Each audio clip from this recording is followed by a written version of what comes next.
नाशिकमधील बंडखोरी रोखण्यात मंत्री गिरीश महाजनांना यश। बंडखोर गणेश गीतेंची निवडणुकीतून माघार, मात्र गोकुळ गीते तुर्तास निवडणूक लढण्यावर ठाम। विधान परिषद निवडणुकीचा उमेदवारी अर्ज घेण्याचा आजचा शेवटचा दिवस। दुपारी 3 वाजेपर्यंत अर्ज मागे घेता येणार। बंडखोरांना रोखण्याचं महायुती समोर मोठं आव्हान। अमरावतीचे अपक्ष उमेदवार विप्लव बाजोरिया यांची सुप्रीम कोर्टात धाव। काँग्रेसच्या आक्षेपानंतर विप्लव बाजोरिया यांचा अर्ज बाद। हायकोर्टाकडून देखील कोणताही दिलासा नाही। अर्ज बाद झाल्यानंतर अमरावतीच्या जिल्हाधिकारी कार्यालयामध्ये बाजोरिया पिता पुत्रांचा वाद। अधिकाऱ्यांसोबत वाद घालतानाचा व्हिडिओ समोर। शासकीय कामात अडथळा आणल्याप्रकरणी बाजोरिया पिता पुत्रावर गुन्हा दाखल। निवडणुकीत संख्याबळ महत्त्वाचं, काँग्रेसने संख्याबळाचा विचार करून माघार घ्यावी। मंत्री चंद्रशेखर बावनकुळेंचं आवाहन।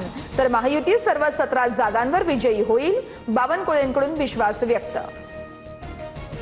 विधान परिषदेत ज्याच्याकडे जास्त पैसा तोच निवडून येईल। उद्योगपती कंत्राटदारांना महायुतीने उमेदवारी दिली आहे, संजय राऊतांचा निशाणा। अन्न आणि औषध प्रशासन विभागाचे पुण्यासह राज्यभरात छापे। 14 ठिकाणी छापे टाकून भेसळयुक्त अन्न पदार्थ जप्त। राज्यातून 102 गुटखा विक्रेते आणि अन्न भेसळखोरांना अटक, तर 86 दुकानांना ठोकलं टाळं।